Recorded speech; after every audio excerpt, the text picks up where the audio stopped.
Welcome to my YouTube channel called IVD Manufacturing. So today we'll be discussing on a topic called Chapter 3, which speaks about the authorities, the officers and bodies who are involved in ensuring that the guidelines mentioned under Indian MDR 2017 complies with it.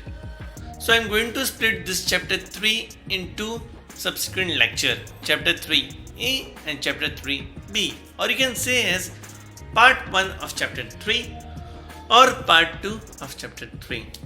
So let's begin today's lecture. So now let's speak about the meaning of the licensing authority.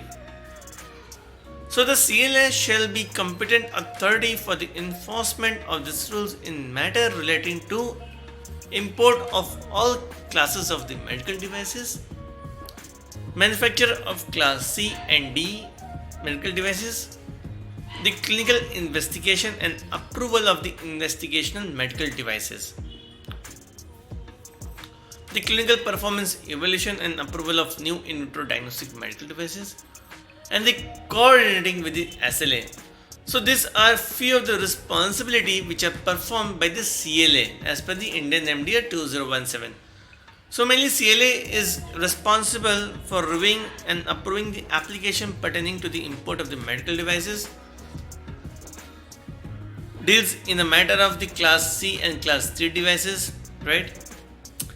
Deals in the matter of allowing the first time new in vitro medical devices, the clinical performance evaluation and coordinating with the SLA. Now let's speak about as to what role does the SLA take care of it. So the state drug controller, by whatever name called as shall be this SLA, shall be competent authority of the enforcement of this rule in matter relating to manufacture for sale or distribution of class A or class B medical devices, sale, stocks, exhibit or offer for the sales or distribution of the medical devices for all the classes. So these are the main responsibility of the SLA. Now let's speak about the delegation of the powers of the licensing authority. So the CLA may be, with the prior approval of the central government, by an order in writing delegate all or any power to any other officer of the state central drug standard control organization not below the rank of the assistant drug controller, my friends. Right?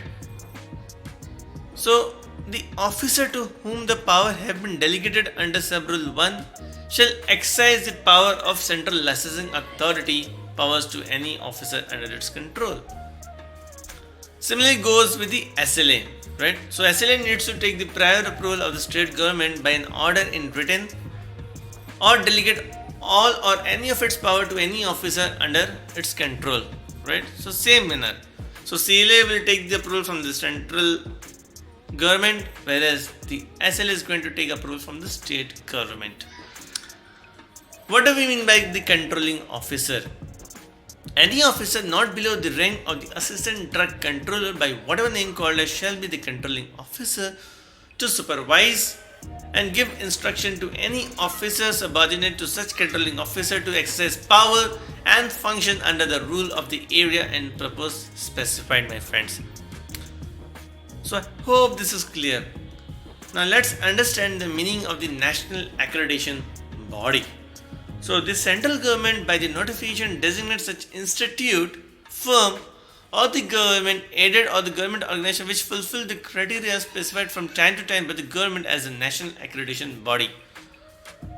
So provided that the National Accreditation Board for the certification body under the Quality Council of India registered under Societies Registrations Act of 1860 by the Ministry of the Commerce. So mainly the CLA or the central government is responsible for authorizing the accreditation body, right? So this national accreditation body shall have the required number of the competent persons for performance of its functions, right? So I hope this is clear, my friends. So the national accreditation body shall not act as a notified body. What are the functions of the national accreditation body? The national accreditation body shall lay down the conformity assessment activity for accreditation of notified body and lay down the standard for such accreditation. So national accreditation body will come on top, followed by the notified body. So they will ensure that the things are being followed by the notified body. To prepare the norms and procedures for the accreditation of the notified body, audit a notified body periodically for assessing conformance with these rules and norms laid down by it. So I hope you must have enjoyed my today's lecture. Please do like, comment and share my video in a valuable network.